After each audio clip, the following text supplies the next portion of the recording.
मसीह में मेरे प्रिय भाइयों और बहनों, सबको मेरी तरफ से प्यार भरी जय मसीह की।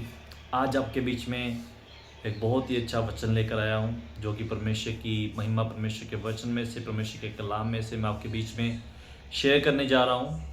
जो कि हम देखने जा रहे हैं रोमियो चैप्टर 1 उसकी 18 से लेकर 32 तक। तो वहाँ पे हम देखते हैं कि मनुष्य जाति के पाप के बारे में साफ साफ यहाँ पे लिखा हुआ है। तो आइए हम इसे पढ़ते भी हैं और इसको साथ साथ समझते भी हैं कि परमेश्वर का वचन, परमेश्वर का कलाम हमें इसमें से क्या बता रहा है और क्या बताना चाहता है। आइए हम शुरू करते हैं यीशु के नाम में।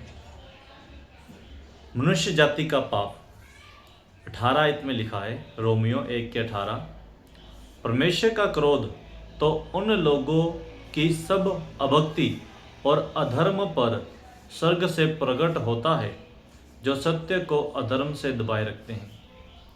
तो यहाँ पर हम देखते हैं कि परमेश्वर का क्रोध, परमेश्वर की जो गुस्सा है वो उन लोगों के ऊपर प्रकट होता है जो सत्य को क्या करते हैं, सच्चाई को अधर्म से दबा देते हैं। अधर्म के कामों से वो सच्चाई को दबाते हैं, सच्चाई को लोगों के सामने आना नहीं देना चाहते। जो लोग सत्य को ढूंढते हैं उनको वो सत्य को पाने नहीं देना चाहते। उनके ऊपर परमेश्वर का क्रोध, परमेश्वर का गुस्सा भड़कता है। तो इसलिए सत्य को जो जानते हैं, आप सत्य आगे सिखाइए, ना कि किसी को अधर्म से सत्य को ढापिए और सत्य को छुपाइए। हमें सत्य को छुपाना नहीं है। परमेश्वर चाहता है कि हम सत्य को लोगों को बताएं। 19 आयत बताती है, इसलिए कि परमेश्वर के विषय में ज्ञान, परमेश्वर का विषय का ज्ञान उनके मनों में प्रकट है, क्योंकि परमेश्वर ने उन पर प्रकट किया है। सारी मानव जाति जानती है कि परमेश्वर क्या है। सारे ग्रंथों में लिखा है आत्मा ही परमात्मा है। हर एक इंसान ये जानता है कि आत्मा ही परमात्मा है। जब आत्मा ही परमात्मा है तो ये ज्ञान जो है वो सारे इंसानों को प्रकट होता है। उनके ऊपर प्रकट है ये बात कि जो परमेश्वर है वो एक आत्मा है। ठीक है। उसके बाद देखते हैं 20 में लिखा है, उसके अनदेखे गुण और अर्थात उसकी सनातन सामर्थ्य और परमेश्वर तब जगत की सृष्टि के समय से उसके कामों के द्वारा देखने में आते हैं, यहाँ तक कि वह निरंतर है। तो यहाँ पे हम देखते हैं कि परमेश्वर के अद्भुत काम, उसकी परमेश्वर तब है ना, उसकी सनातन सामर्थ्य जो कि देखने में आते हैं। हम देखते हैं कि परमेश्वर ने जो आश्चर्य कर्म किए हैं वो आज तक बने हुए हैं। कोई नहीं जानता सूरज कहाँ से आया, कैसे आया, पर वो परमेश्वर ने बनाया है। परमेश्वर ने उसे स्थापित किया है। धरती की नींव परमेश्वर ने पानी के ऊपर नींव रखी है। धरती के नीचे सारा पानी पानी है। तो ये परमेश्वर के सामर्थ्य, अद्भुत कार्य है जो आज तक बने हुए हैं। उसके बाद हम देखते हैं 21 में लिखा है, इस कारण कि परमेश्वर को जानने पर भी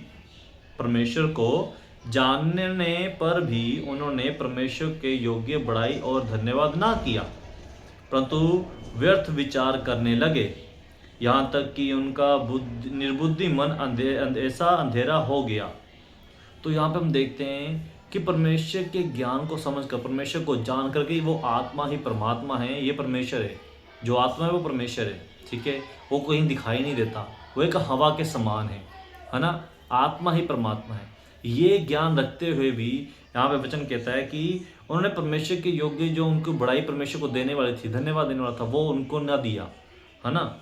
उन्होंने अपने मन, जो उनका मन था, उन्होंने व्यर्थ ही विचार करने लगे और निर्बुद्धि मन अंधेरा हो गया। उनका जो बुद्धिमान मन था वो अबुद्धि हो गया, निर्बुद्धि हो गया, और ऐसा अंधेरा हो गया कि वो परमेश्वर को जानकर भी नहीं पहचान ले। परमेश्वर को, ज्ञान को जानकर भी कि परमेश्वर आत्मा है, फिर भी उससे भटक रहे हैं। आगे बोलती है, वह अपने आप को बुद्धिमान जताकर मूर्ख बन गए।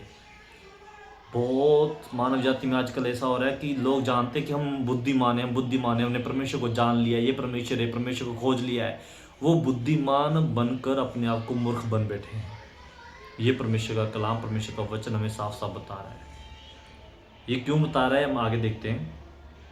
वह अपने आप को बुद्धिमान जताकर मूर्ख बन गए और अविनाशी परमेश्वर की महिमा को, अभी यहाँ पे जो 23 आयत बोल रही है, अविनाशी परमेश्वर की महिमा को, जो कभी ख़त्म ना होने वाला परमेश्वर, जो कभी मरने ना वाला खुदा है, जो कभी ना ख़त्म होने वाला गॉड है, उसकी महिमा को उन्होंने क्या कर दिया, नाशवान मनुष्य और पक्षियों और चौपायों और रेंगने वाले जंतुओं की मूर्त की समानता में बदल डाला।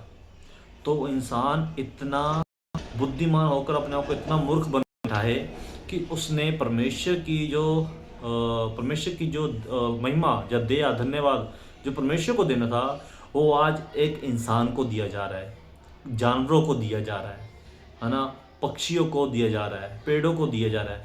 मतलब कि परमेश्वर की जो धन्यवाद है परमेश्वर को देने की ज़रूरत है, ना कि किसी जंगली जंतु को, ना ही किसी मूर्ति को, ना ही किसी मनुष्य को, क्योंकि परमेश्वर को सब जानते हैं कि वो आत्मा ही परमात्मा है। तो यहाँ पे लिखा है कि उन्होंने परमेश्वर की जो दया, परमेश्वर की जो देने वाली आशीष, जो परमेश्वर को देने वाली सम्मान था, वो सम्मान वो लोगों को देना शुरू कर दिया, जानवरों को देना शुरू कर दिया, पक्षियों को देना शुरू कर दिया, मूर्तों को देना शुरू कर दिया, इंसानों की मूर्तियाँ बनाकर उसको सम्मान देने लगे, जानवरों की मूर्तियाँ बनाकर उसको सम्मान देने लगे। तो परमेश्वर ये चीज़ नहीं चाहता, क्योंकि परमेश्वर जानता था कि आत्मा ही परमात्मा है, परमेश्वर ही परमात्मा है ना, आत्मा ही परमेश्वर है और परमेश्वर ही परमात्मा है। तो यहाँ पर हम देखते हैं कि परमेश्वर की जो महिमा थी, वो महिमा इंसानों को, मनुष्य को, जंगली जंतुओं को, है ना, और रेंगने वाले जंतुओं की समानता में उनको बदल दिया, मूर्तियों में बदल दिया। परमेश्वर अपनी महिमा को किसी और को देना नहीं चाहता, है ना। तो आगे हम देखते हैं, इस कारण परमेश्वर ने उन्हें उनके मन की अभिलाषा के अनुसार अशुद्धता के लिए छोड़ दिया कि वह आपस में अपने शरीरों का अनादर करें। और सचमुच फिर परमेश्वर ने भी इंसान को उनके ऊपर छोड़ दिया कि जैसे जैसे चल रहे हैं। इसलिए हम क्या करते हैं, आजकल हम देखते हैं कि बहुत लोग अपने शरीरों का अपमान कर रहे हैं, कहीं कहाँ से चिढ़ाता है अपने शरीर को, कहीं यहाँ से, यहाँ से, यहाँ से, यहाँ से, यहाँ से, है ना, मतलब कि छेद करवाता है। तो ये कि अपने शरीर का अनादर कर रहे हैं हम, इसलिए परमेश्वर ने हमारी अभिलाषाओं के ऊपर हमें छोड़ दिया। परमेश्वर नहीं चाहता कि हम अपने शरीर का अपमान करें, हम अपने शरीर को किसी गलत चीज़ के लिए यूज़ करें, क्योंकि परमेश्वर ने ये शरीर दिया इसलिए ताकि हम उसकी महिमा कर पाएँ, ना कि किसी इंसान की, जीव जंतुओं की, ना ही किसी रेंगने वाले जंतु की, ना ही किसी मूर्ति की। हमें चाहिए कि हमें परमेश्वर की सच्चे दिल से उसकी महिमा करने की ज़रूरत है। उसके बाद देखते हैं, क्योंकि उन्होंने परमेश्वर की सच्चाई को बदलकर झूठ बना डाला। तो यहाँ पे हम साफ साफ परमेश्वर का वचन कह रहा है कि लोगों ने, मानव जाति ने परमेश्वर की सच्चाई को एक झूठ में बदल दिया। जो हमने शुरू में भी देखा था कि अधर्म के कारण उन्होंने सत्य को छुपा लिया। तो आज सच जो है, सत्य जो है, वो एकदम से छुप चुका है ना। तो उसके बाद देखते हैं, बदल डाला, झूठ बना डाला और सृष्टि की उपासना की और सेवा की, और ना कि उस सृजनहार की जो सदा धन्य है। तो यहाँ पर हम देखते हैं कि उन्होंने सृष्टि की सेवा करने लगे। परमेश्वर ने सूरज बनाया, लोग सूरज की सेवा करने लगे, सूरज को देवता मान लिया, सूरज को पूजा करने लगे। परमेश्वर ने चांद बनाया, लोग चांद की पूजा करने लगे। परमेश्वर ने मनुष्य को बनाया, लोग मनुष्य की पूजा करने लगे। पर जिसने बनाया उसकी हम पूजा नहीं कर रहे, उसको हम महिमा नहीं दे रहे, उसको हम सत्कार नहीं कर रहे। हम उसकी बनाई हुई चीज़ों को सत्कार दे रहे, उसकी बनाई हुई चीज़ों को महिमा दे रहे। हमें चाहिए कि हमें परमेश्वर को महिमा देने की ज़रूरत है। उसके बाद देखते हैं 26 में लिखा है, इसलिए परमेश्वर ने उन्हें नीच कामों और के वश में छोड़ दिया, और यहाँ तक कि उनकी स्त्रियाँ भी स्वाभाविक व्यवहार को उससे जो स्वाभाविक से विरुद्ध है बदल डाला। वैसे ही पुरुष भी स्त्रियों के साथ स्वाभाविक व्यवहार छोड़कर आपस में कामातुर होकर जलने लगे, और पुरुषों ने पुरुषों के साथ निर्जल काम करके अपने भ्रम का ठीक फल पाया। तो यहाँ पर हम देखते हैं कि परमेश्वर ने इंसानों को उसकी इच्छा के ऊपर छोड़ दिया। तो इंसानों ने क्या किया, आजकल जो चल रहा है कि जैसे बोलते कि गे है ना, कि लड़का लड़के के साथ, तो ये सबसे गंदा पाप है। लड़की लड़के के साथ, है ना, तो ये सबसे गंदा पाप है। तो परमेश्वर इन चीज़ों से हमें बचाना चाहता था, इसलिए वो सत्य प्रकट करना चाहता था। पर हम जो सत्य को छोड़कर हम झूठ के पीछे पड़ गए हैं, सत्य को छुपाकर अधर्म के कामों से, है ना, सत्य को छुपा रहे हैं और वैसे ही चलते जा रहे हैं। परमेश्वर ऐसा नहीं चाहता था। आगे देखते हैं, जब उन्होंने परमेश्वर की पहचानना ना चाहा तो परमेश्वर ने भी उन्हें उनके कामों निकम्मे मन पर छोड़ दिया कि वह अनुचित काम करे। जब हमने परमेश्वर को छोड़ दिया तो परमेश्वर ने भी हमें छोड़ दिया। यदि हम परमेश्वर को महिमा नहीं देंगे तो परमेश्वर भी हमें छोड़ देता है। जब हम उसकी महिमा किसी और को देंगे तो वो जलन रखता है। जैसे एक पति एक पत्नी से प्रेम करता है और यदि उसका पति किसी और औरत के ऊपर देखता है तो पत्नी को जलन होती है। जब किसी पत्नी किसी और लड़के को देखती है तो पति को जलन होती है। तो वैसे ही परमेश्वर जलन रखता है कि यदि उसकी महिमा किसी और को दी जाती है। तो इसलिए परमेश्वर ने उनको उनके निकम्मे हाल पर छोड़ दिया। इसलिए वह सब प्रकार के अधर्म, दुष्टता और लोभ, बैरभाव से भर गए और ढा और हत्या, झगड़े, छल और ईर्ष्या से भरपूर हो गए और चुगलखोर, बदनाम करने वाले, परमेश्वर से घृणा करने वाले और दूसरों का अनादर करने वाले, अभिमानी, ढींग मार करने वाले, बुरी बुरी बातें के बनाने वाले, माता पिता की आज्ञा ना मानने वाले, निर्बुद्धि, विश्वासघाती, म्यारहित और निर्दयी हो गए। तो यहाँ पर हम देखते कि जो लोग ऐसे बन चुके हैं वो परमेश्वर से दूर हैं। झगड़ा करने वाले, गाली देने वाले, लुचपन करने वाले, चुगली करने वाले, बुरी बुरी बातें करने वाले, है ना, और एक दूसरे के ऊपर दोष लगाने वाले और लड़ाई करने वाले, मारपीट करने वाले, हत्या करने वाले, चुगलखोर करने वाले, जो इन चीज़ों में फंसे हुए हैं, इसका मतलब वो परमेश्वर से अभी भी दूर हैं। वो परमेश्वर को अभी तक नहीं पहचाने हैं। वो उस अधर्म से अपने आप को फंसाए हुए हैं जो सत्य को उसके ऊपर प्रकट नहीं होने दे रहा है। जब आप सत्य को जानोगे कि आत्मा ही परमात्मा है, कि परमेश्वर एक आत्मा है, वो दिखाई नहीं देता, तब जाकर आप ये सच्चाई जानोगे कि परमेश्वर क्या है। तब जाकर परमेश्वर आपके अंदर कार्य करेगा और आप इन चीज़ों से बच जाओगे।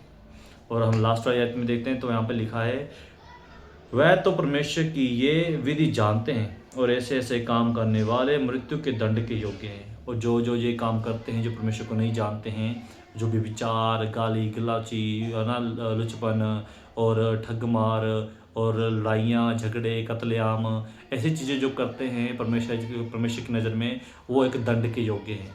आप ये सोचते हो कि इस धरती के ऊपर ही हमें दंड मिल जाएगा। ये केवल नहीं है, हमें उस नरक की आग में भी दंड मिलेगा जो सदा का जलती रहेगी और हम कभी वहाँ मरेंगे नहीं, हमेशा तड़पते रहेंगे।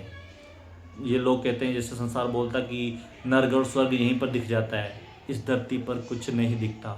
इस धरती पर जो आप कार्य कर रहे हैं उसका फल आपको कर्मा जो होता है वो वापस आता है, पर जो आप गलत काम कर रहे हैं उसका फल, और जो आप अच्छे कर रहे हैं उसका फल परमेश्वर आपसे एक दिन ज़रूर लेगा। तो इसलिए अपने आप को बदलिए। और आखिर हम देखते हैं, ऐसे ऐसे काम करने वाले मृत्यु के दंड के योग्य होंगे। तो भी ना केवल आप ही ऐसे काम करते हैं, वरन कराने वालों से प्रसन्न भी होते हैं। तो यहाँ परमेश्वर का वचन कहता है कि ऐसे ऐसे काम करने वाले लोग मृत्यु के दंड के योग्य होंगे। और जो ऐसे ऐसे काम करते हैं और जो करवाते हैं उनसे भी प्रसन्न होते हैं। तो मेरे प्रिय भाई और बहनों, मैं आज के वचन में बस आपको इतना बताना चाहूँगा कि आप परमेश्वर को जानिए। आप ग्रंथ पढ़िए, भगवत गीता पढ़ें, कुरान पढ़ें या बाइबल पढ़ें। आप उसकी अंदर की सच्चाई को, सत्य को जानने की कोशिश करें। क्योंकि जब आप परमेश्वर को, सत्य को, सच्चाई को जानोगे तब आप इन चीज़ों से दूर हो जाओगे। जो लड़ाई झगड़ा, गाली गलौचा, चुगलीखोर, बुरी बुरी बातें करने वाले, है ना, और किसी को बुरा व्यवहार करने वाले किसी के साथ, ऐसे आप नहीं रहोगे। जो परमेश्वर को जान जाएगा वो ऐसा बिल्कुल नहीं रहेगा। तो इसलिए मेरे प्रिय भाई बहनों, मैं आपको इतना ही बाइबल के वचन के द्वारा बताना चाहूँगा कि आप वचन को जानो, परमेश्वर की जानो, परमेश्वर की सच्चाई को जानने के लिए तत्पर रहो और किसी भी अधर्म के मारे सत्य को ना दबाओ। ठीक है, जो आप सत्य जानते हैं वो आप लोगों को बताओ। ठीक है, ताकि बहुत सारे लोग परमेश्वर की सच्चाई को जान पाएँ। और मैं चाहूँगा कि परमेश्वर आप सबको इस वचनों के द्वारा आशीष दे। God bless you. जितने इस वीडियो को देख रहे हैं ज़्यादा से ज़्यादा शेयर करें और प्रभु आप सबको आशीष दे। यदि आप हमारे चैनल पर पहली बार आए हो तो चैनल को सब्सक्राइब जरूर करें। God bless you. Praise the Lord. सबको हमारी तरफ से प्यार भरी जय मसीह की। आमीन।